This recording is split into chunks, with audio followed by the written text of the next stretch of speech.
Hello everyone and welcome to this week's edition of the First Feathers and Fangs Creature Feature, a weekly series in which I talk about some of the amazing animals we get to share this planet with. Almost tripped on a stick. Now, going with the theme that I started last week with the animal headgear, I'm going to be delving more into the toolbox that nature has equipped animals to survive this world with.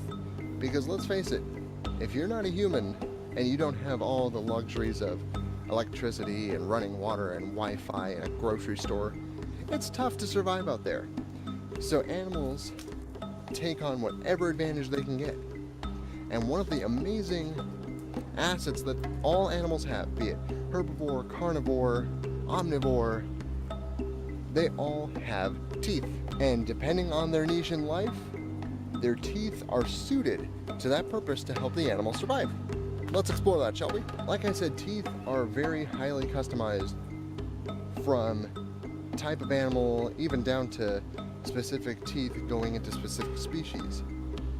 For example, carnivorous animals, animals that eat meat, have different teeth from herbivores, animals that eat vegetation. One of the most distinguishing set of teeth you can have are the fangs that carnivores have. The big, well, humans don't really have fangs. We have puny little canine teeth. We're horrible as predators. But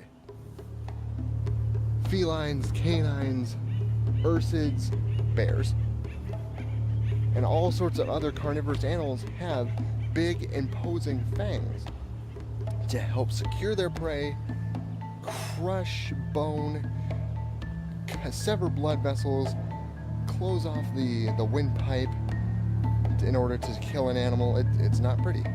Nature ain't pretty sometimes. But they help get the job done. And after the fangs do their work, the molars of carnivores, predatory animals, are jagged. They're like rock, and they're designed to tear into flesh, and they don't really grind like our molars do. They just help shear chunks of flesh into more manageable and more easily swallowed bits of food. So right down the hatch. Some of the largest fangs of any predator belong to the clouded leopard. I talked a little bit about the clouded leopard in a few videos back, the small cat creature feature. But their fangs can be 2 inches long, and that's longer than lions, than tigers, than bears. Oh my. So it's pretty impressive for a cat that tops in at about 35 pounds to have bigger killing tools than that of a Siberian tiger. The largest toothed predator is our friend the sperm whale. Don't remember him? He was only a few videos ago. You should remember him. Sperm whale teeth are all cone-shaped, designed to grapple and hold onto the squid and octopus that the sperm whale hunts. And each tooth can be up to 5 inches long. And they are very highly specialized, like I said, but they've been around for millions of years, so they must work, right? Right. Not only can predatory teeth act as vices and pincers in order to hold and secure the prey, they can also come in modified states, most notably in venomous snakes, spiders, and some species of lizard. And they can be turned into hypodermic needles of sorts, and they can inject venom into their prey that does the actual work of the killing. So let's use a rattlesnake as an example. Rattlesnake, wham, bites a mouse or a squirrel or whatever else it might run into, hopefully not a person, and it injects neurotoxic or hemotoxic venom that will work to kill the prey item without the snake having to risk injury or use excess energy in order to actually subdue that prey animal. Work smarter, not harder. Now when it comes to herbivorous animals, teeth are a little less exciting. For the most part, herbivores have the same essential teeth. They all have flat molars as opposed to jagged molars to help grind down the tough vegetable matter such as grass, leaves, twigs, and they grind it and send it on down to the stomach. Now, believe it or not, most ungulates, which are animals that feed on grass, that are hooved, so think cows, sheep, antelope, stuff like that, they do not have upper incisors.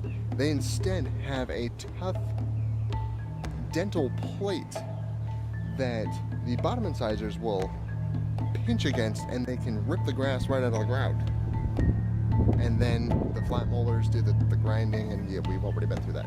The exception to the rule is the equine family. Horses, zebras, donkeys, they have upper and lower incisors, and they go over grass like a lawnmower, and they just clip. And they can also use those teeth in self-defense. If any of you out there have ever been bitten by a horse, it is like one of the furthest things away from a fun experience you can ever go through. They'll take a chunk out of your shoulder. The largest teeth in the animal kingdom today belong to the African elephant. That's right.